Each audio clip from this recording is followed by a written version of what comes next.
మాణిక్యం గడ్డ, మన ముఖ్యమంత్రి పుట్టిన గడ్డ వనపర్తి ప్రాంతం, మరి పాలమూరు గడ్డ నుంచి అశేషంగా తరలి వచ్చిన మా అక్క చెల్లెళ్లకు, అన్న తమ్ముళ్లకు, పెద్దలందరికీ, మరి మహబూబ్నగర్ గడ్డ నుంచి, పాలమూరు గడ్డ నుంచి, వెనుకబడ్డ జిల్లా నుంచి ఈ రాష్ట్రాన్ని ఏలుతూ ఈ దేశంలో ఈ రాష్ట్రం యొక్క ఘనకీర్తిని మరి ముందుకు తీసుకెళ్తున్నటువంటి మన ముఖ్యమంత్రి గారికి, మన డిప్యూటీ సీఎం గారికి, మన జూపల్లి కృష్ణారావు గారికి, మన స్థానిక ఎమ్మెల్యే మేఘారెడ్డి గారికి, మన ఎంపీ మల్లురావు గారికి, వేదిక మీద ఉన్న పెద్దలందరికీ హృదయపూర్వక నమస్కారాలు, ధన్యవాదాలు.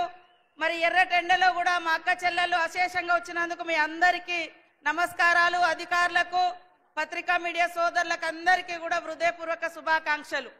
ఈరోజు మా అక్కలందరూ ఆలోచించాలి, గత 14 నెలల నుంచి అధికారానికి వచ్చిన క్షణం నుంచి మా ఆడబిడ్డల యొక్క ఆర్థిక స్థితిగతులను ఏ రకంగా మెరుగుపరచాలి, మార్పు తీసుకురావాలి, వీళ్లను లక్షాధికారులుగా, కోటీశ్వర్లుగా ఎలా చేయాలనేటువంటి ఉద్దేశంతో ప్రతి క్షణం, ప్రతి నిమిషం మీ యొక్క సోదరుడు, మీ అందరి అభిమాన నాయకుడు, మా అందరి నాయకుడు, మా అందరి మరి సోదరుడు రేవంత్ రెడ్డి గారు నిరంతరం ఆలోచన చేసి ఎక్కడ ఏ బిజినెస్ ఉన్నా అందులో మహిళల్ని ముందంజలో ఉంచాలి. ఒక కుటుంబంలో ఆడవాళ్ళు అభివృద్ధి చెందితే ఆ కుటుంబం అంతా అభివృద్ధి చెందుతుంది, తద్వారా ఆ ప్రాంతం అంతా కూడా బాగుంటది అనే ఆలోచనతోటి దాదాపుగా వడ్డీ లేని రుణాలు ఈ రోజు వరకే 21,000 కోట్ల రూపాయలు రాష్ట్ర వ్యాప్తంగా ఇవ్వడం జరిగింది. మేము అనుకున్న లక్ష్యాన్ని ఇప్పటికే రీచ్ అయినాం, కంప్లీట్ చేసినాం. మహిళలు ఈ రోజు పెట్రోల్ బంకులు ఓపెన్ చేస్తున్నారు, మహిళలు ఈ రోజు మరి ఇందిరా మహిళా శక్తి క్యాంటీన్లు నడుపుతున్నారు, మహిళలు ఈ రోజు సోలార్ విద్యుత్ ప్లాంట్లు నడుపుతున్నారు. రేపటి నుంచి బస్సులు కూడా మీ చేతిలోనే ఉండబోతున్నాయి.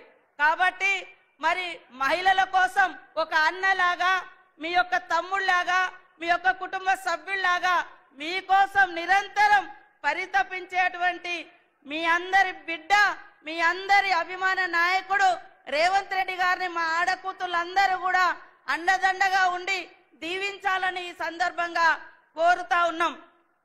మార్చి 8వ తారీఖు నాడు మరి హైదరాబాద్ లో కూడా పెద్ద ఎత్తున మహిళలతో మీటింగ్ పెట్టడం జరుగుతూ ఉంది. ఇక్కడ పనిచేసినటువంటి అనేక మంది మహిళలు, దాదాపుగా 400 మంది మహిళలు గత సంవత్సర కాలంలో చనిపోయినరు.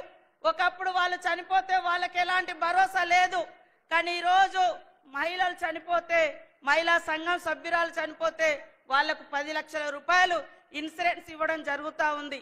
అదేవిధంగా మీరు లోన్ తీసుకొని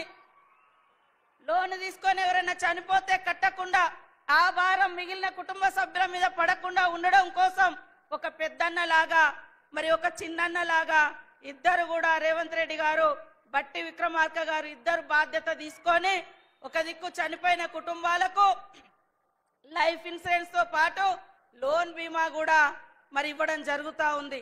కాబట్టి మీరందరూ అత్యున్నతంగా ఎదగడమే ఈ యొక్క సీఎం రేవంత్ రెడ్డి గారి యొక్క లక్ష్యం. కాబట్టి మీరందరూ కూడా బాగా బిజినెస్ చేసుకొని బాగా ఆర్థికంగా ఎదగాలని మీ కుటుంబ సభ్యుడిగా ఆకాంక్షిస్తున్నాడు. కాబట్టి మీరందరూ కూడా మరి సీఎం రేవంత్ రెడ్డి గారిని ఆశీర్వదించాల్సిందిగా కోరుకుంటూ అందరికీ నమస్కారాలు, ధన్యవాదాలు.